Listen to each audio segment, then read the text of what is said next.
Amis des schémas et de l'électronique, bonjour. Alors aujourd'hui, je vais vous parler des bloqueurs de tension continue secteur qui sont plus connus sous le nom anglais de DC bloqueurs. Bon, comme dans toute ma série schéma, je rappelle qu'il faut avoir quelques petites notions de base d'électronique quand même pour suivre ces vidéos. Alors, pourquoi cette vidéo justement? Il y a quelque temps, il y a un internaute qui m'a demandé conseil sur un problème qu'il avait sur un ampli BO et il m'a communiqué le schéma de cet ampli. Et j'ai vu dans le primaire de l'alimentation ce schéma qu'on voit ici, là, qui a un petit peu attiré mon attention. Je reconnais que j'avais encore jamais vu ça. Et donc, j'en ai discuté avec mon camarade JP, qui connaît très bien tout ce qui est BF, et qui m'a expliqué à quoi ça servait. Il m'a en même temps donné un lien sur un excellent article du site ESP, qui explique tout à fait quel est le problème et pourquoi ce genre de dispositif peut éventuellement aider à la résoudre. Donc le but de ce nouvel épisode, c'est de vous offrir un petit résumé bien sûr en français et un petit peu de vulgarisation sur le problème, sachant que bien sûr, je mettrai en commentaire de la vidéo le lien sur cet article et je vous conseille, si vous voulez, éventuellement d'aller le lire, où ça sera quand même plus détaillé. Alors c'est quoi le problème? Normalement, la tension secteur, c'est censé être une tension alternative sinusoïdale parfaite, mais dans la réalité, elle n'est pas si alternative et ni parfaite que ça. Il y a souvent des tas de parasites, des distorsions, et parfois, justement, ce qu'on appelle une composante continue indésirable. Et dans certains cas, on va voir que cette composante continue peut causer des problèmes, comme par exemple des ronflements dans certains amplis BF, en particulier ceux qui sont alimentés par des transphotoniques. Pour bien comprendre le problème, on va revoir ensemble quelques bases, à savoir qu'est-ce qu'une composante continue dans un signal alternatif, comment cette composante continue peut apparaître sur le secteur et pourquoi elle est gênante et peut justement provoquer éventuellement ces ronflements. Alors, composante continue. Je vous en avais déjà parlé, je vous renvoie sur ma vidéo que j'avais fait sur le sujet, mais en gros, normalement, une tension alternative, ça présente une valeur moyenne nulle. À savoir qu'à chaque période, je rappelle qu'une période, c'est l'espace de temps où le signal après va se répéter comme ça à l'infini. Il y a normalement, en quelque sorte, pour vulgariser, autant de tensions positives que négatives. C'est-à-dire, si on regarde la surface qui passe au-dessus du zéro, elle est égale à la surface qui passe en dessous du zéro. Ce qui veut dire qu'en moyenne, si on prend toutes les valeurs sur une période, la moyenne est nulle. Mais c'est pas forcément le cas. Et si c'est pas le cas, on peut parler à ce moment-là d'une tension continue qui va se superposer au signal alternatif. On parle aussi parfois de tension de décalage, le fameux offset, que d'ailleurs on peut facilement régler sur les générateurs de signaux.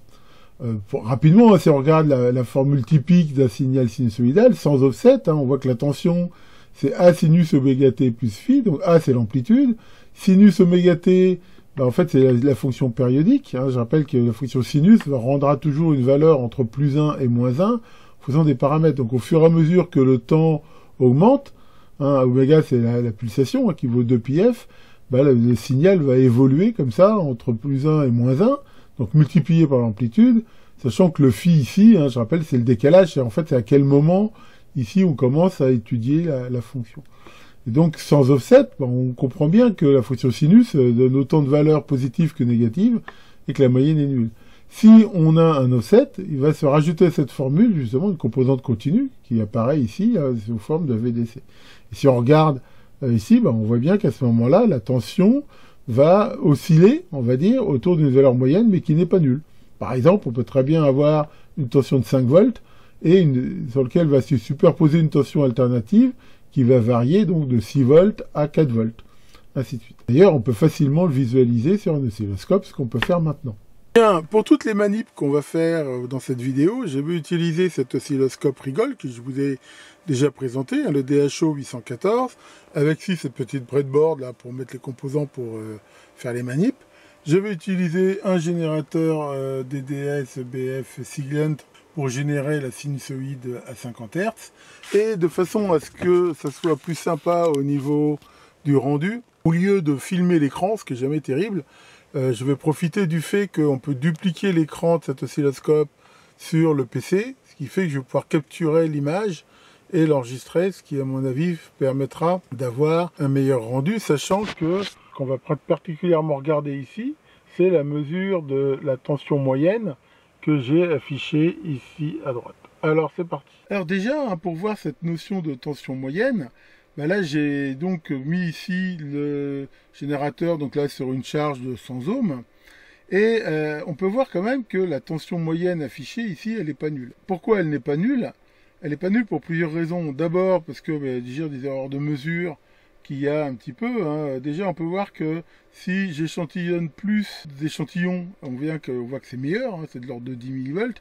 Mais voilà, il y a l'erreur de mesure, il y a aussi le fait que le générateur lui-même, quand on a beau lui dire qu'on veut un décalage de 0, il y a forcément une erreur.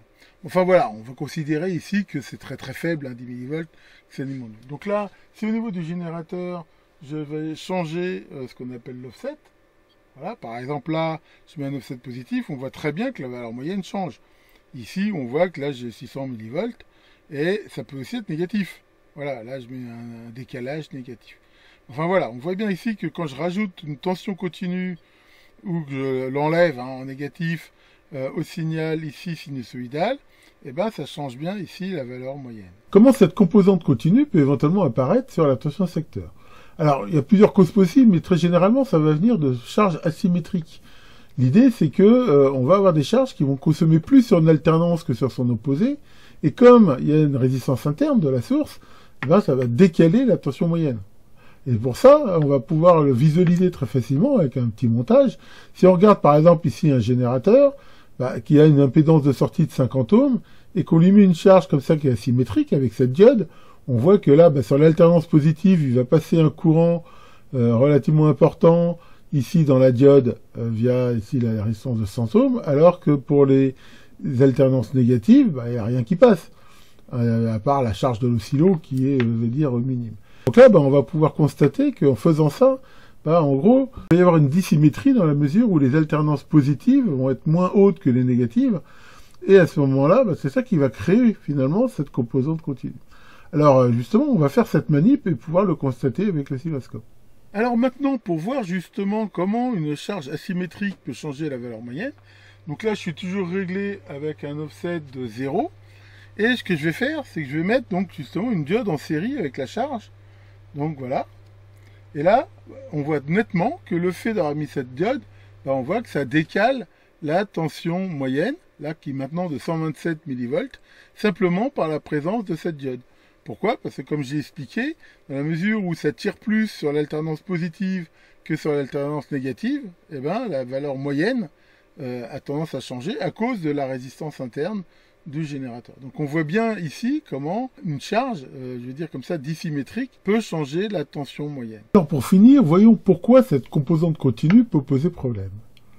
Je rappelle que si on applique une tension sur une bobine, une bobine de fil, le courant à l'intérieur de cette bobine va augmenter progressivement en même temps que va se créer un champ magnétique dans celle-ci. Dans les bobines à noyau ferrique, il y a une limite à cette augmentation du courant qui s'appelle la saturation. Il arrive un moment, on va dire, où le noyau ne peut plus accepter de champ magnétique, c'est-à-dire en gros il est au maximum de ce qu'il peut avoir, et à ce moment-là, la bobine ne se comporte plus du tout comme une bobine, mais comme une résistance pure. Ça reste la résistance du fil qui compose la bobine. L'idée dans un transformateur, c'est qu'on applique une tension alternative dessus, qui va donc faire varier ce flux magnétique, dans un sens et dans l'autre, et comme c'est un phénomène réversible, la variation de flux dans un autre enroulement, appelé enroulement secondaire, va régénérer à son tour une tension, et on pourra en exploiter un courant ici. Un transformateur, on les calcule pour que justement il ne soit jamais saturé, parce que si c'était le cas, ça veut dire qu'à un moment donné, le courant dans le primaire deviendrait tel que ça serait plus que la résistance du primaire qui est assez faible et ça ferait des bêtises. Mais c'est pareil, ici, dans la mesure où le flux s'inverse périodiquement, il est pareil en moyenne nulle. Donc ici, on est dans le même cas de la tension sinusoïdale, en moyenne c'est nul, il va y avoir un flux dans un sens, et puis il va s'inverser, et ainsi de suite, et ce flux, donc dans le secondaire, va faire quelque chose. Donc voilà normalement comment ça fonctionne. Si à un moment donné, il y a une composante continue, il va y avoir un flux magnétique continu qui va s'additionner sur une certaine alternance. C'est-à-dire, en gros, on va avoir un flux, au lieu d'être en moyenne nulle, il y aura toujours une valeur de 1, par exemple, ce qui fait que sur une des alternances, il risque, à ce moment-là, d'atteindre la fameuse saturation. C'est-à-dire que normalement, le transfo, il fonctionne ici, on va dire, et si à un moment donné, il atteint la saturation, ça va faire quoi? Ça va faire des tas de bêtises. Ça va se mettre à consommer énormément de courant, ça va complètement déformer la tension secondaire, et en même temps, ça peut même endommager le transfo. Donc, c'est quelque chose qu'il faut justement éviter. Et alors ça peut surtout arriver dans les transformateurs toriques, à mesure où le transformateur torique, vu qu'il a un tore, je veux dire, là, il est justement conçu pour qu'il y ait le moins de pertes magnétiques. C'est-à-dire que quand il y a un flux magnétique dedans, je veux dire, il n'aura pas tendance à se diminuer par lui-même. Et donc, c'est ça qui va éventuellement créer ces fameux ronronnements quelque part.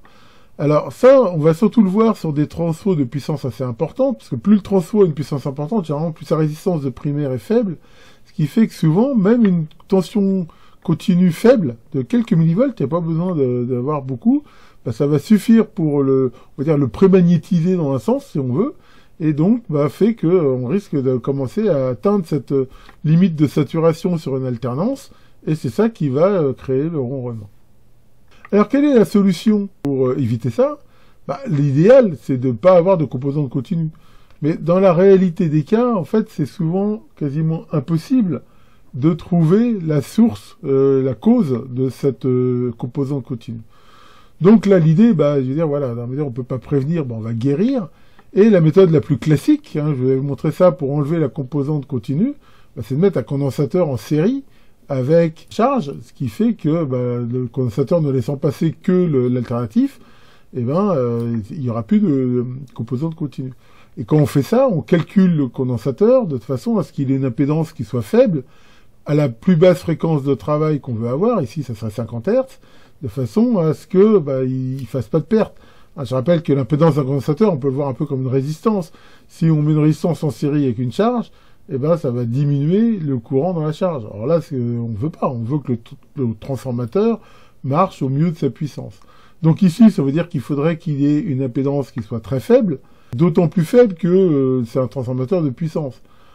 Imaginons un transfo de 500 VA ou plus, ça veut dire qu'il va falloir mettre en série un condensateur non polarisé qui devrait tenir au moins 400 volts, parce que la tension pic du secteur, c'est 320 volts, et donc une capacité de plusieurs milliers de microfarad. Ce genre de condensateur, c'est pas dit que ça existe, et puis en admettant que ça existe, ça va coûter très cher et ça va être très encombrant. Alors regardons la solution qui était implémentée dans cet amplificateur BO. Comme on l'a vu, la composante continue qui va être générée et superposée au secteur, généralement elle est très faible, quelques centaines de millivolts. Donc déjà l'idée ici, ça va être de mettre des diodes. Alors ici, il voit qu'on en a mis simplement une en positif, l'autre en négatif, parce qu'à la limite, on ne connaît pas d'avance quelle va être la polarité de la composante continue. Et donc, le fait de faire ça fait que, à cause du seuil des diodes, je rappelle qu'une diode va commencer à conduire que quand la tension assez bande va dépasser dans les 0,6 volts. Et l'idée ensuite, ça va être de bypasser ces diodes ici par un condensateur de forte valeur, qui fait que lui ne laissera passer que l'alternative. Donc en gros, l'idée c'est quoi? C'est de se dire que de toute façon, une fois que l'alternance a une tension très importante, faut pas oublier que sur le secteur, elle va monter jusqu'à plus de 320 volts crête, c'est-à-dire à ce moment-là, on est bien en variation. La composante continue, elle est faible, donc en gros, on va la bypasser quelque part que pour cette valeur faible.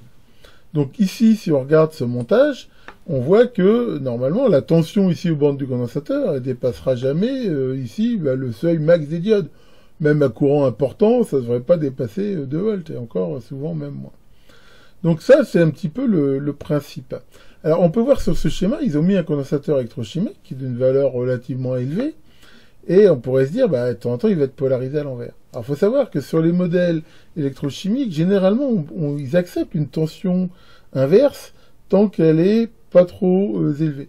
C'est quand même pas hyper conseillé, mais je veux dire, en théorie, ça devrait fonctionner. D'ailleurs, s'ils ont mis ça en série sur le ampli, c'est qu'a priori, ça fonctionne. Mais enfin, ça, voilà, c'est vraiment la solution ici de cet ampli qui a dû être calculée pour lui. Si on regarde sur le site ESP, on voit qu'ils préconisent une solution un peu plus universelle, qui est la suivante. Déjà, ils mettent 2 diodes en série, et en fait, ils connectent un petit peu de façon bizarre un pont de diodes. On voit que pour l'alternance positive, ça passera ici dans D1 et D4. Alors, donc c'est comme si on mettait ces 2 diodes-là en série. Et pour la négative, ça passera dans D2 et D3, qui sont aussi mises en série. Donc là, ça porte le seuil, en fait, en gros, 2 fois 0,6 volts, donc 1,2 volts à peu près. Donc ça, c'est la première chose. En même temps, ici, ils utilisent cette astuce, dont je vous ai déjà parlé, qui consiste à brancher tête bêche deux condensateurs électrochimiques, ce qui revient à en faire un polarisé, mais d'une capacité qui est égale à la moitié. C'est-à-dire, en fait, en mettant deux 4700 micros ici, tête bêche, ça revient à avoir un condensateur non polarisé de 2300 microfarads environ. Alors là, on voit que la valeur est quand même beaucoup plus élevée que dans le cas de BO. L'idée quand même, c'est que tout va dépendre bien sûr de la consommation ici du transfo, mais l'idée quand même, c'est qu'il faut une capacité assez importante de façon à avoir une impédance faible par rapport, je veux dire, au courant. Je rappelle que cette impédance, ici, en alternative, c'est quand même un peu comme si on avait ici une résistance en série. Il faut qu'elle soit très faible, donc il y aura moins d'énergie ici dans le transformateur. Donc voilà ici la solution retenue. Alors, on peut voir quand même qu'ils mettent des condensateurs de 63 volts. Alors, on peut se dire, pourquoi prendre des valeurs aussi élevées en tension, alors que, comme on l'a vu, la tension ici au bord ne devrait pas dépasser 2-3 volts maximum. Alors la raison, en fait, c'est que si on regarde bien déjà des condensateurs qui vont aussi tenir, je veux dire, le courant et d'avoir un ESR assez faible pour ces valeurs-là, c'est généralement des condensateurs qui ont des valeurs assez élevées. Et je rappelle que sur les condensateurs électrochimiques, généralement, le ESR diminue avec la tension. Donc si on prend des condensateurs de tension assez élevée, non seulement ils auront des ESR plus faibles, mais en même temps, c'est des condensateurs qui seront capables de supporter un courant plus important. Bon, c'est pareil, c'est pas le but ici de la vidéo qui va déjà être assez longue, mais si vous regardez les datasheets, il faut quand même prendre des condensateurs qui vont absorber ce courant qui peut être relativement ici important. Enfin voilà, je vous invite d'aller voir la page d'ESP pour plus de détails, où ils expliquent aussi qu'ils ont fait attention à ce qu'il n'y ait pas de résonance, par exemple, avec le transfo et des choses comme ça. Ce que je vous propose quand même, c'est que avec l'oscilloscope, on va encore aussi faire une petite manip, c'est-à-dire qu'en fait, je vais faire ici ce montage, mais ici, en mettant une charge beaucoup plus faible, et ici que de condensateurs de 100 microfarads, mais encore une fois, l'idée, ça va être de montrer un petit peu ce qui se passe. Alors, voyons cela. Voilà, donc là, par exemple, j'ai mis juste les deux diodes en série, et on voit que ça ne résout pas du tout le problème, ce qui est normal. On voit bien ici la différence de niveau avec cette partie plate qui est liée justement au seuil des diodes. Donc en fait, tant que la tension est inférieure au seuil, il n'y a rien qui passe. Mais on voit toujours qu'il y a cette dissymétrie, et c'est normal, parce que il y a toujours une alternance qui est plus grande que l'autre. Mais maintenant, si je bypass ces diodes par deux condensateurs ici en tête bêche, voilà, à ce moment-là, miracle, on voit que je retrouve bien ma sinusoïde, et regardez, la tension moyenne, elle redevient ici très très faible, de l'ordre de même pas 1 millivolt. Ce qui fait que j'ai bien éliminé ici cette composante continue grâce à ce montage. Bon, ici j'ai utilisé conservateur de 100 microfarads parce que ma charge est très faible, mais je veux dire, le principe reste bon. Après, il est évident que pour des charges qui vont consommer plus de courant, il faut bien sûr mettre des condensateurs plus importants. Donc voilà pour cette démonstration. Vous avez pu voir que quand j'ai mis les condensateurs, l'amplitude du signal a pas mal augmenté. Alors pourquoi ça? Parce que vu que j'ai mis une charge qui est très très faible derrière, la résistance entre guillemets dynamique des diodes est telle que, je veux dire, elle est beaucoup plus forte que l'impédance des deux condensateurs. Donc c'est pour ça que quand je mets le condensateur, en gros c'est un petit peu comme si je mettais en série une résistance plus faible, ce qui explique l'augmentation de l'amplitude. Enfin voilà, l'idée ici c'était de vous montrer que grâce à ce système-là, on pouvait complètement supprimer de façon fiable, on va dire, la composante continue. Alors en conclusion, je voudrais vous rappeler quelques points importants. Alors déjà, il faut savoir que les ronflements dans un ampli, ça peut avoir bien d'autres causes, et que la composante continue, à mon avis d'ailleurs, c'est pas la plus fréquente. Les causes les plus fréquentes, ça va plutôt être par exemple des condensateurs de filtrage fatigués au niveau de la lime. Donc ça, typiquement, ça va augmenter l'ondulation de l'alimentation, faire des ronflements. Très souvent, ça va être des problèmes de boucle de masse, de choses comme ça, qui vont faire ce genre de choses, éventuellement des parasites dus à un mauvais blindage, des choses comme ça. Donc avant de se précipiter sur un DC bloqueur suite à des ronflements dans votre ampli, il faut bien se poser la question de savoir si ça vient de ça. Les DC blocs, ça ne filtre pas du tout les parasites. L'idée, c'est que, comme on l'a vu, ça coupe la composante continue, rien de plus. Donc si éventuellement, bien que ce ne soit pas à mon avis aussi un cas hyper fréquent, il y a des parasites qui viennent par le secteur, puisque vous avez, je sais pas, un secteur très parasité, il faudra aussi rajouter des filtres, je veux dire, qui peuvent très bien se mettre en série avec le DC bloqueur, mais voilà, c'est pas exactement la même fonction.